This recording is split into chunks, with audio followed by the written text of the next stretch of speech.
Olá, graça e paz, meu irmão e minha irmã. Estamos iniciando a leitura da Bíblia em 365 dias, uma dose de amor com a palavra de Deus. Hoje, no 323º dia, trago para leitura e comentários bíblicos o livro do profeta Ezequiel, capítulo 33, livro de Salmo, capítulo 119, versículos 1 a 32 e o livro de Atos, capítulo 3.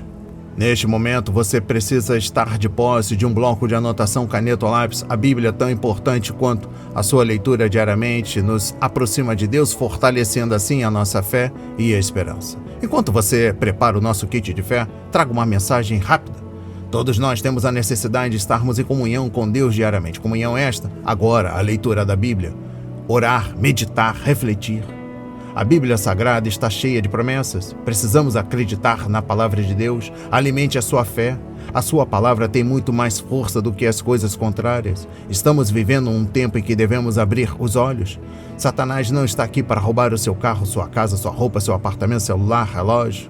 Ele vem para roubar agora esta semente, este estudo bíblico, a sua fé e os propósitos que Deus tem para você.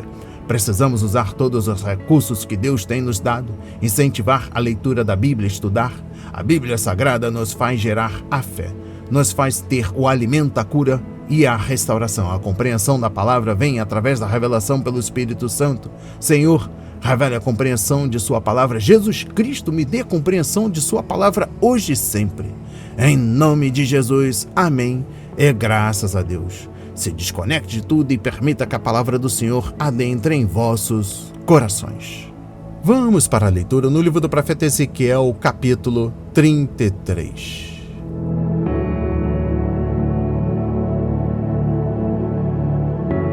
O dever do verdadeiro atalaia. A palavra do Senhor veio a mim dizendo: Filho do homem, fale com os filhos de seu povo e diga-lhes: quando eu fizer vir um exército inimigo sobre uma terra, se o povo dessa terra escolher um homem do meio deles e o constituir por seu atalaia, e se ao ver que o inimigo se aproxima, esse atalaia tocar a trombeta e avisar o povo, então aquele que ouvir o som da trombeta e não se der por avisado, se o inimigo vier e o abater, esse será responsável pela sua própria morte. Ele ouviu o som da trombeta e não se deu por avisado, será responsável por sua própria morte. Se ele tivesse dado atenção ao aviso, salvaria a sua vida. Mas se o atalaia vir que vem o inimigo e não tocar a trombeta e o povo não for avisado, se o inimigo vier e abater um deles, este foi abatido na sua maldade, mas quem será responsável pela morte dele é o atalaia. Quanto a você, filho do homem, eu o constituí por atalaia sobre a casa de Israel. Portanto, você ouvirá a palavra da minha boca e lhes dará aviso da minha parte. Se eu disser ao ímpio que ele certamente morrerá, e você não falar para advertir o ímpio do seu mau caminho, esse ímpio morrerá na sua maldade, mas você será responsável pela morte dele. Mas se você falar ao ímpio para o avisar do seu mau caminho, para que dele se converta, e ele não se converter do seu mau caminho, esse ímpio morrerá na sua maldade, mas você terá salvo a sua vida. Filho do homem, diga à casa de Israel: vocês dizem, visto que as nossas transgressões e os nossos pecados estão sobre nós, e nós desfalecemos por causa deles, como poderemos viver?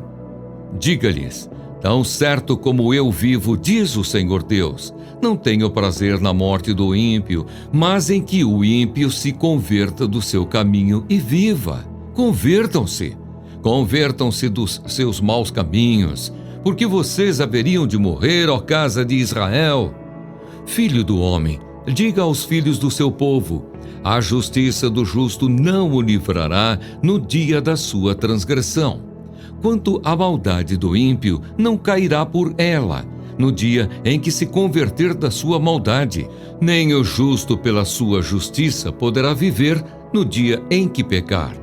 Quando eu disser ao justo que certamente viverá, e ele, confiando na sua justiça, fizer maldade, não me lembrarei de nenhum dos seus atos de justiça, e ele morrerá por causa da injustiça que cometeu.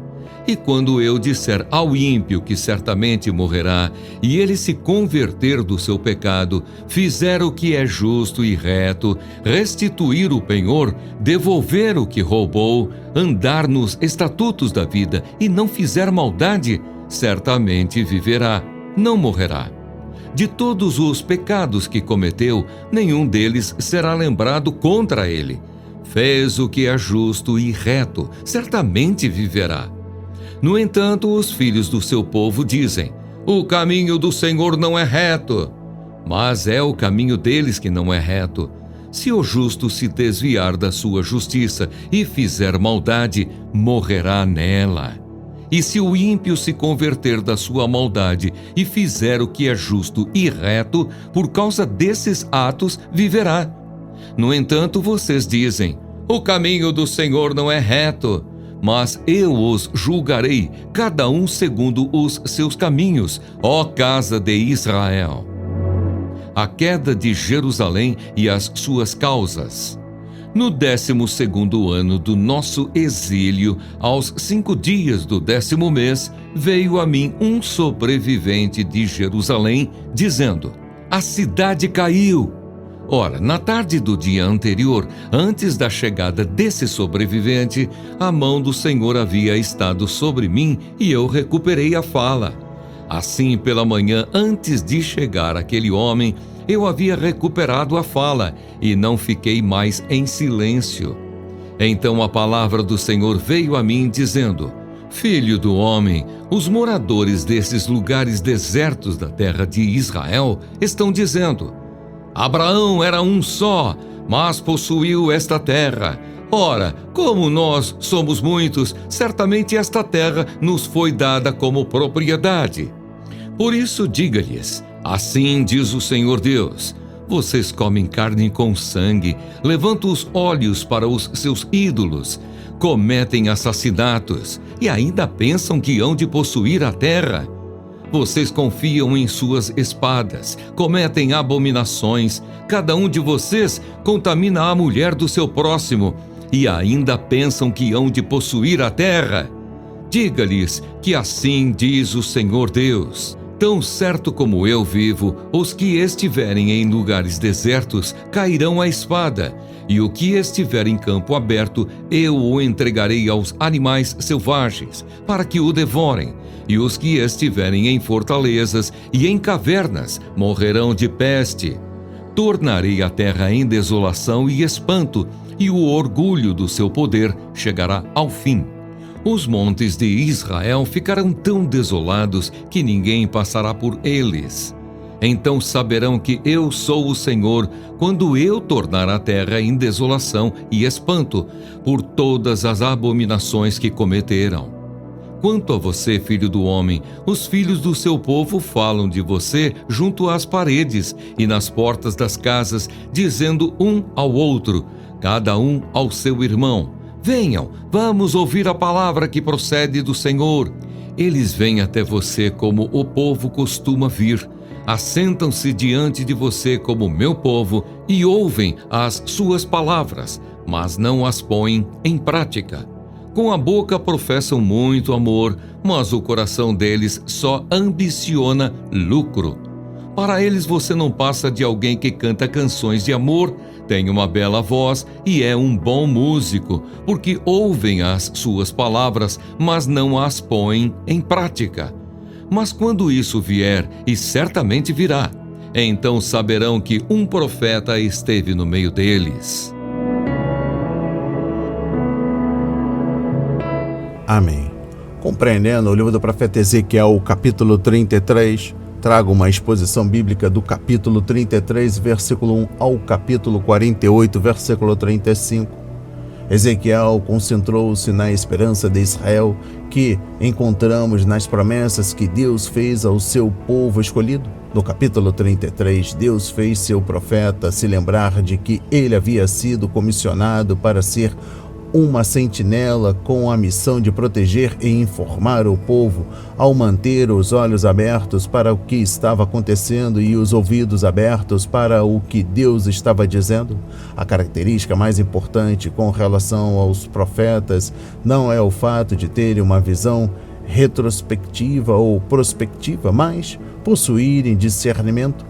A visão retrospectiva profética é importante porque nos ajuda a lidar com o passado e a entender melhor o que Deus fez e por que Ele o fez. Já a visão prospectiva ajuda-nos a evitar problemas e a ter esperança para o futuro. Contudo, o discernimento é o que nos capacita a entender melhor a nós mesmos e aqueles que estão à nossa volta, bem como o que devemos fazer para ser homens e mulheres melhores que fazem a vontade de Deus.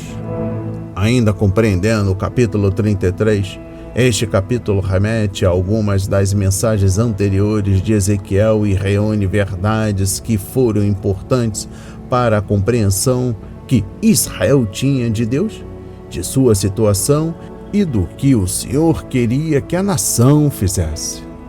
Exposição bíblica dos versículos 1 a 20. Todo judeu que havia vivido em uma cidade murada sabia do que Ezequiel estava falando quando se referiu às sentinelas no muro, pois essas sentinelas eram importantes para a defesa da cidade.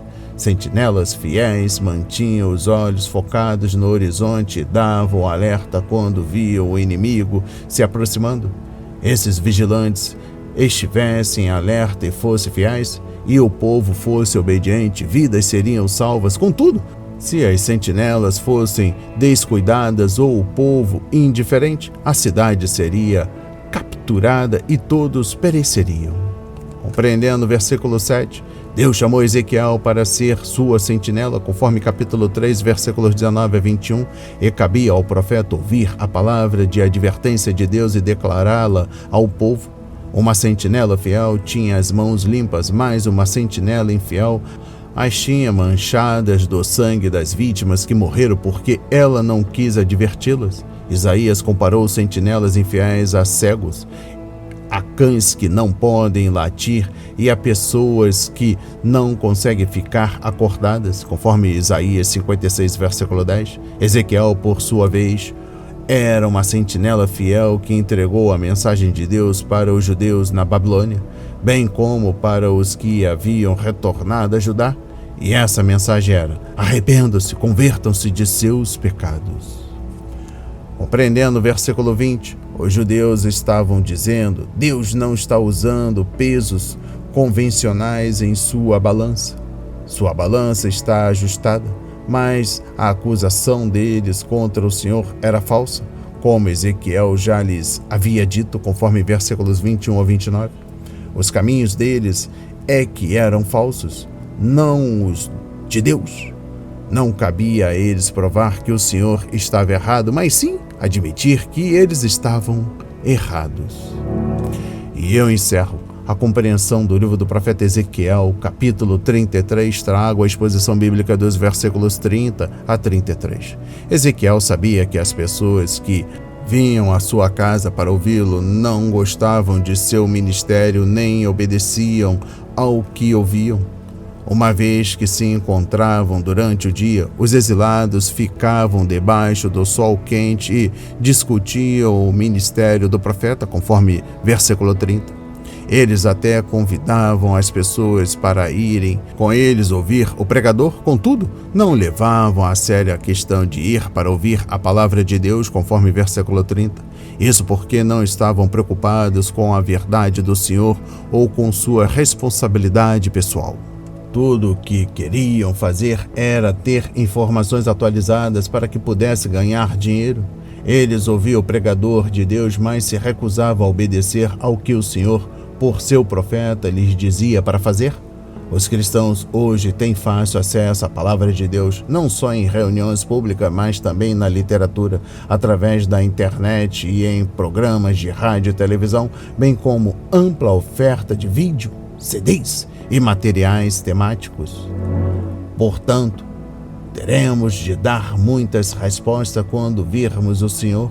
No tribunal de Cristo, nosso nível de estudo ou de aprendizado da Bíblia não será tão importante quanto o amor por Ele e nossa obediência à Sua palavra. Vamos para a leitura no livro de Salmos, capítulo 119, versículos 1 a 32. Salmo 119. A excelência da lei divina. Aleph. Bem-aventurados os irrepreensíveis no seu caminho, que andam na lei do Senhor. Bem-aventurados os que guardam os seus testemunhos e o buscam de todo o coração. Não praticam iniquidade e andam nos seus caminhos. Tu ordenaste os teus preceitos para que os cumpramos à risca. Quem dera fossem firmes os meus passos para que eu observe os teus decretos. Então não terei de que me envergonhar quando considerar todos os teus mandamentos. Eu te darei graças com integridade de coração quando tiver aprendido os teus retos juízos. Cumprirei os teus decretos, não me desampares jamais. Bete. De que maneira poderá o jovem guardar puro o seu caminho? Observando-o segundo a tua palavra. De todo o coração te busquei, não deixes que eu me desvie dos teus mandamentos. Guardo a tua palavra no meu coração, para não pecar contra ti. Bendito és tu, Senhor, ensina-me os teus decretos. Com os lábios tenho narrado todos os juízos da tua boca. Mais me alegro com o caminho dos teus testemunhos do que com todas as riquezas. Meditarei nos teus preceitos e às tuas veredas terei respeito. Terei prazer nos teus decretos, não me esquecerei da tua palavra. Gimel. Sê generoso com o teu servo, para que eu viva e observe a tua palavra. Desvenda os meus olhos, para que eu contemple as maravilhas da tua lei. Sou peregrino na terra. Não escondas de mim os teus mandamentos. Consumida está a minha alma, por desejar incessantemente os teus juízos. Tu repreendes os soberbos, os malditos, que se desviam dos teus mandamentos. Tira de sobre mim os insultos e o desprezo, pois tenho guardado os teus testemunhos. Assentaram-se príncipes e falaram contra mim, mas o teu servo meditou nos teus decretos. Também os teus testemunhos são o meu prazer, são os meus conselheiros. Dalet. A minha alma está apegada ao pó, vivifica-me segundo a tua palavra. Eu te expus os meus caminhos e tu me respondeste. Ensina-me os teus decretos, faze-me compreender o caminho dos teus preceitos e meditarei nas tuas maravilhas. A minha alma se consome de tristeza, fortalece-me segundo a tua palavra. Afasta de mim o caminho da falsidade e favorece-me com a tua lei. Escolhi o caminho da fidelidade e decidi seguir os teus juízos. Aos teus testemunhos me apego, não permitas, Senhor, que eu seja envergonhado. Percorrerei o caminho dos teus mandamentos quando me deres mais entendimento. Amém. Compreendendo o livro de Salmos, capítulo 119, versículos 1 a 32. Trago a exposição bíblica de todo o livro. A ênfase neste salmo, que é o mais longo de todos, está no papel vital da palavra do Senhor na vida espiritual interior dos filhos de Deus. Ele descreve como a palavra que nos permite crescer em santidade e lidar com as perseguições e pressões que sempre acompanham uma caminhada de fé em obediência. O Salmo é um acróstico de 8 versos em cada seção, e as seções sucessivas seguem as letras do alfabeto hebraico. Cada um dos 8 versos dos versículos 1 a 8 começa com a letra hebraica Aleph. Os versos nos versículos 9 a 16 principiam por Bet. Os versículos 17 a 24 são abertos por Gimel. E assim por diante. O escritor tinha um forte anseio pela santidade e um desejo apaixonado por compreender a palavra de Deus de modo mais profundo. Em todos, menos em 14 versículos, ele dirige suas palavras ao Senhor pessoalmente. Por isso, esse grande salmo é, em essência, uma combinação de adoração, oração, louvor e admoestação. Exposição bíblica dos versículos 1 a 8. A expressão "os que andam em caminho irrepreensíveis" não designa pessoas sem pecado, mas aquelas que têm uma devoção genuína ao Senhor. Com sinceridade e integridade, somente Jesus Cristo foi totalmente irrepreensível em seu relacionamento com Deus e com sua lei, mas, uma vez que os cristãos estão em Cristo, somos santos e irrepreensíveis em sua presença, conforme Efésios 1, versículo 4. Seu amor está em nosso coração, conforme Romanos 5, versículo 5, e seu Espírito nos capacita, conforme Gálatas 5, versículos 16 a 26. Então, sua lei não é um jugo pesado que nos esmaga. Compreendendo o versículo 2, como podemos receber a bênção de Deus? Sendo irrepreensíveis diante do Senhor, obedientes à sua lei e sinceros em nosso relacionamento com Ele. A lei não é uma arma nas mãos de um juiz irado, mas ferramenta que o Pai amoroso usa pelo Espírito Santo para nos tornar mais parecidos com Jesus Cristo. Aleluia! A palavra permite-nos conhecer melhor Deus e nos aproximar mais dele. A exposição bíblica dos versículos 6 a 8. Enquanto cultivamos um desejo pela palavra, conforme versículos 10, 20, 40, 81, 131, e dela nos alimentamos, damos ao Espírito algo com que trabalhar em nosso coração. Assim ele nos permite trilhar os caminhos de Deus. Se sentimos vergonha quando lemos a palavra, conforme versículo 6 e também versículo 80, então temos de parar e descobrir o motivo para, em seguida, confessá-lo ao Senhor. Se é vergonha por causa da nossa desobediência, então não podemos dar testemunho para os outros, conforme versículo 46.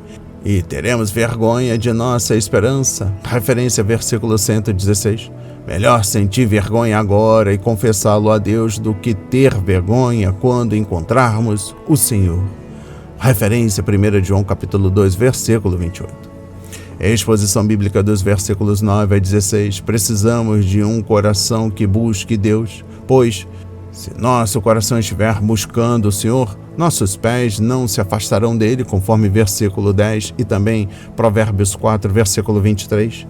Esse coração irá amá-lo por toda a vida, aprender mais sobre o Pai, ter comunhão com ele e glorificá-lo em tudo o que é dito e feito. Novamente, o Espírito Santo nos capacita a fazer isso enquanto nos encontramos a Ele.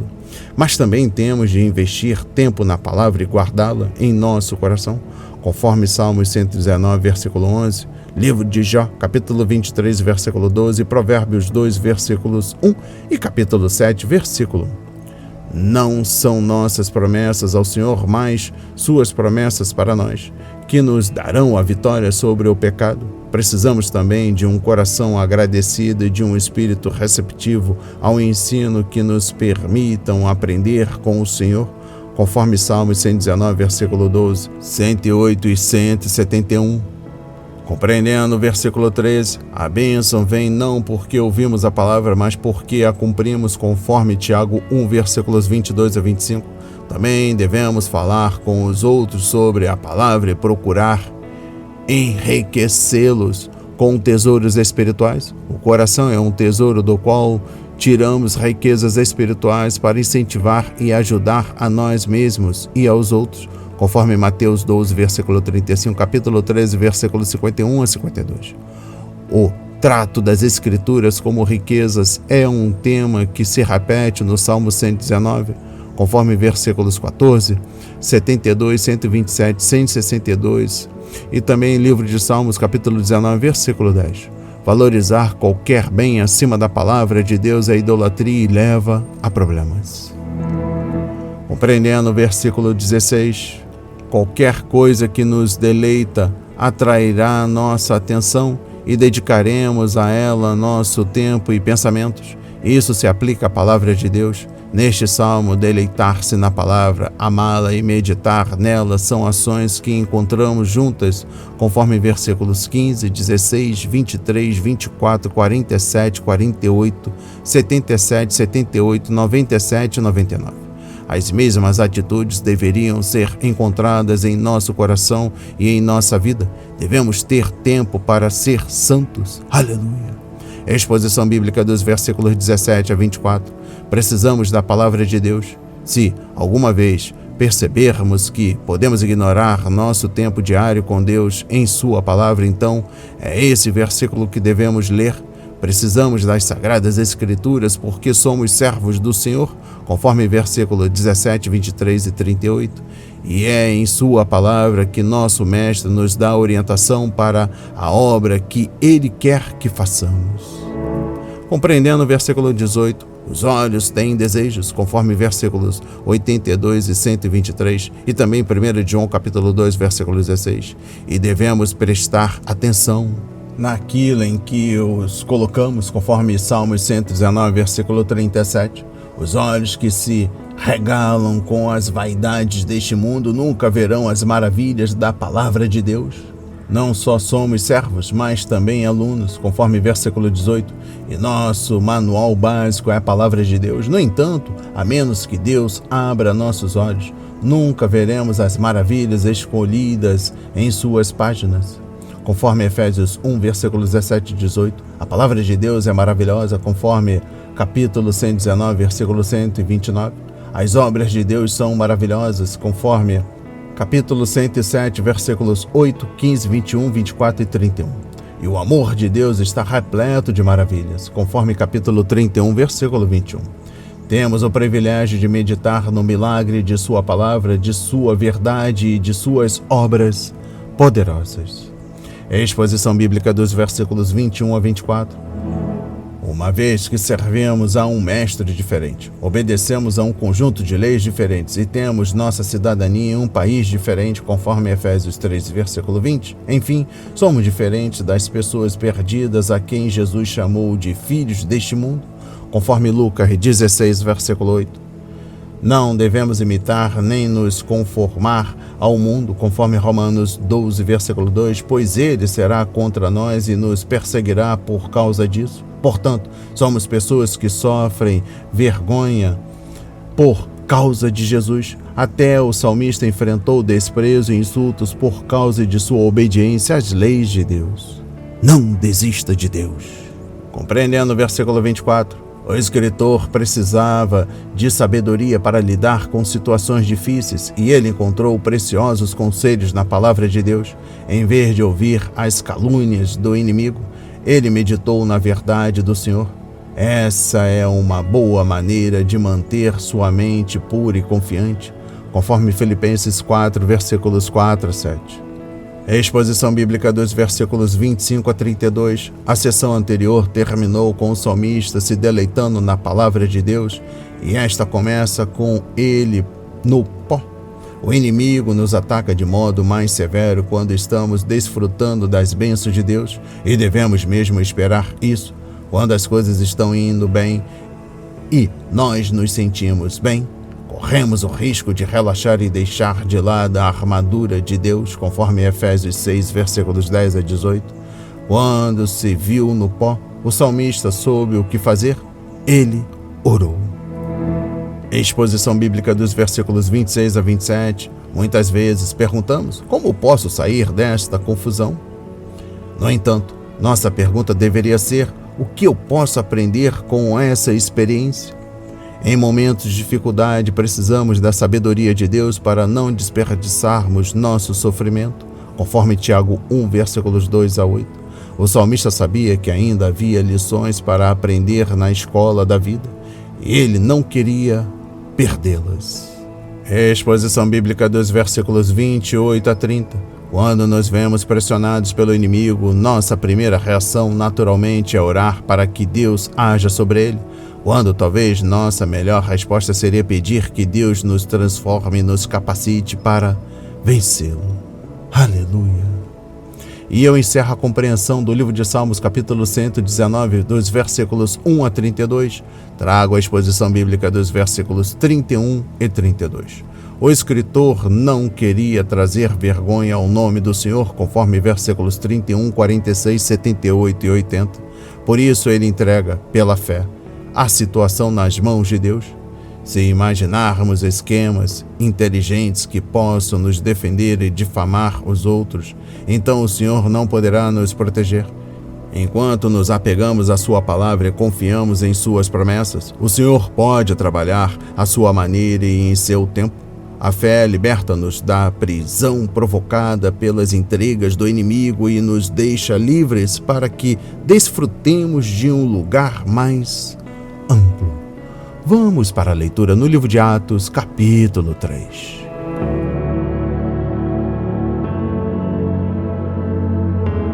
A cura de um coxo em Jerusalém. Pedro e João estavam se dirigindo ao templo para a oração das 3 horas da tarde. Estava sendo levado um homem coxo de nascença que diariamente era colocado à porta do templo chamada Formosa para pedir esmolas aos que entravam. Quando ele viu Pedro e João, que iam entrar no templo, pediu que lhe dessem uma esmola. Pedro, fitando-o juntamente com João, disse: "Olhe para nós." Ele os olhava atentamente, esperando receber alguma coisa. Pedro, porém, lhe disse: "Não possuo nem prata nem ouro, mas o que tenho, isso lhe dou. Em nome de Jesus Cristo, o Nazareno, levante-se e ande." E pegando na mão direita do homem, ajudou-o a se levantar. Imediatamente os seus pés e tornozelos se firmaram, e dando um salto, ficou em pé.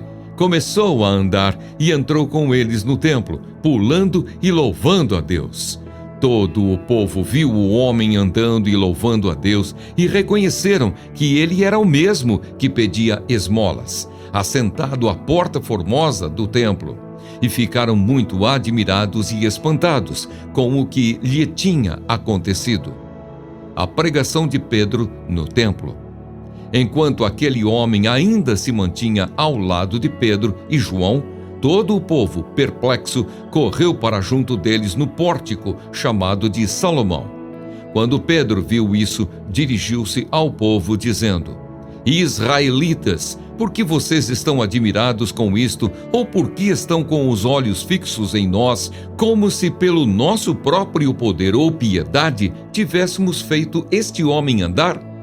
O Deus de Abraão, o Deus de Isaque e o Deus de Jacó, o Deus dos nossos pais, glorificou o seu servo Jesus, a quem vocês traíram e negaram diante de Pilatos, quando este já havia decidido soltá-lo. Vocês negaram o santo e o justo e pediram que fosse solto um assassino. Vocês mataram o autor da vida, a quem Deus ressuscitou dentre os mortos, do que nós somos testemunhas. Pela fé no nome de Jesus é que esse mesmo nome fortaleceu a este homem que vocês estão vendo e bem conhecem. Sim, a fé que vem por meio de Jesus deu a este homem saúde perfeita na presença de todos vocês. E agora, irmãos, eu sei que vocês fizeram isso por ignorância, como também as suas autoridades o fizeram. Mas Deus assim cumpriu o que tinha anunciado anteriormente pela boca de todos os profetas, que o seu Cristo havia de padecer.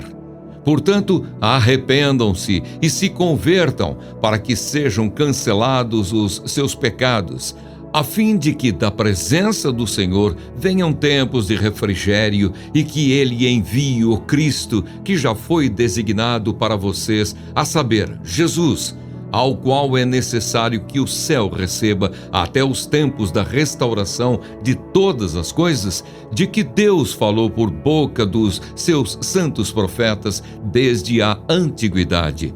Porque Moisés disse: "O Senhor Deus fará com que, do meio dos irmãos de vocês, se levante um profeta semelhante a mim, a esse vocês ouvirão em tudo o que ele lhes disser. Quem não der ouvidos a esse profeta será exterminado do meio do povo." E todos os profetas, a começar com Samuel, assim como todos os que falaram depois dele, também anunciaram estes dias. Vocês são os filhos dos profetas e da aliança que Deus estabeleceu com os pais de vocês, dizendo a Abraão: na sua descendência serão abençoadas todas as nações da terra. Tendo Deus ressuscitado o seu servo, enviou-o primeiramente a vocês para abençoá-los, no sentido de que cada um abandone as suas maldades. Amém. Compreendendo o livro de Atos, capítulo 3, trago o versículo 6. A ênfase nos capítulos 3 e 4 está no nome do Senhor Jesus, conforme capítulo 3, versículo 6 e 16, capítulo 7, versículo 4, versículos 10, 12, 17, 18 e 30. Um nome, naturalmente, faz muito mais do que a identificação de uma pessoa. Ela carrega autoridade, prestígio e poder. O nome do Senhor Jesus tem toda a autoridade porque Ele é o Filho de Deus. Aleluia! Referência a Mateus 28, versículo 18. Uma vez que seu nome é acima de todo nome, conforme Filipenses 2, versículos 9 a 11, ele merece nossa adoração e obediência. A grande preocupação dos primeiros cristãos era que o nome de Jesus Cristo, o Filho de Deus, fosse glorificado, e os crentes de hoje devem ter a mesma preocupação. Exposição bíblica dos versículos 7 a 10, o encontro do pedinte com Pedro e João ilustra o processo de salvação. Ele nasceu coxo, assim como todos nascemos incapazes de andar de maneira que agrade a Deus. Nosso pai Adão caiu e transmitiu sua deficiência espiritual a todos os seus descendentes, conforme Romanos 5, versículos 12 a 21. Além disso, o homem era pobre e nós, como pecadores, estamos falidos perante Deus. Somos incapazes de pagar a grande dívida que devemos, conforme Lucas 7, versículos 35 a 50. Aquele homem aleijado estava fora do templo, conforme Atos 3, versículo 2. Da mesma forma que todos os pecadores estão separados de Deus, por mais perto da porta que possamos estar. Mas o coxo foi curado totalmente pela graça de Deus e a cura foi imediata. Aleluia! Referência a Efésios 2, versículos 8 a 9. Exposição bíblica dos versículos 11 a 16. Este provavelmente não é o tipo de mensagem que devemos pregar em um encontro evangélico hoje, porque ele foi elaborado especialmente para o público judeu de Pedro. Como no Pentecostes, o apóstolo estava se dirigindo às pessoas que conheciam as Escrituras e estavam familiarizadas com os acontecimentos recentes em Jerusalém, conforme Lucas 24, versículo 18. Aquela plateia não era um grupo de pagãos ignorantes em formação religiosa. Além disso, os líderes judeus haviam de fato cometido uma grande injustiça ao prender Jesus, condená-lo e pedir a Pilatos que o crucificassem. Compreendendo o versículo 16, a convicção deve preceder a conversão. A não ser que um paciente esteja convencido de que está doente, nunca aceitará o diagnóstico ou fará o tratamento prescrito. Pedro transformou o templo em uma sala de tribunal e apresentou todas as provas à vista de todos. Como dois pecadores comuns poderiam executar um milagre tão grande se Deus não tivesse sido com eles? Compreendendo o versículo 17, a lei do Antigo Testamento estabelecia a distinção entre pecados intencionais e transgressões cometidas por ignorância, conforme Levítico, capítulos 4 e 5, Números, capítulo 15, versículos 22 a 31. A pessoa que pecava intencionalmente era um rebelde contra Deus e culpada de grande pecado. Ela deveria ser eliminada da comunidade, conforme Números 15, versículos 30 a 31, o que significava excomunhão ou até a morte. O rebelde pecador, pego em flagrante, era condenado, mas a pessoa que pecava involuntariamente, sem intenção, era dada a oportunidade de se arrepender e buscar o perdão de Deus. A exposição bíblica dos versículos 19 a 26, tendo anunciado o crime, apresentado as provas e explicado a natureza do pecado deles, Pedro ofereceu-lhes perdão. Primeiro, Eles tinham de se arrepender de seus pecados, conforme capítulo 2, versículo 38, capítulo 5, versículo 31, capítulo 17, versículo 30. O que significava mudar de ideia em relação a eles mesmos, aos seus pecados e a Jesus Cristo. Segundo, precisavam se converter, voltar a exercer a fé salvadora no Filho de Deus. A mensagem bíblica tem a ver com a necessidade de converter-se a Deus, com arrependimento e fé em nosso Senhor Jesus. Aleluia! Referência capítulo 20, versículo 21. E as duas coisas andam juntas. E eu encerro a leitura da Bíblia em 365 dias e também da compreensão do livro de Atos, capítulo 3, trago o versículo 25. Quando chamou Abraão, Deus fez uma aliança incondicional com ele e com os seus descendentes por meio deles. As nações do mundo seriam abençoadas, conforme Gênesis 12, versículos 1 a 3. Esta promessa se cumpriu quando Jesus Cristo veio ao mundo por meio da nação judaica. Referência a Gálatas 3, versículos 6 a 14. A mensagem do Evangelho veio primeiro para os judeus porque eles eram os instrumentos escolhidos por Deus pela qual os gentios seriam abençoados, conforme Atos 3, versículo 26, capítulo 13, versículo 46 e Romanos 1, versículo 16. Os primeiros cristãos eram judeus e os primeiros missionários também. Aleluia! As palavras de hoje foram semeadas para as nossas vidas, para a honra e a glória do Senhor. Receba este alimento diário, não hesite, compartilhe. Deus está interessado na minha e na sua dor. Que Deus nos abençoe abundantemente.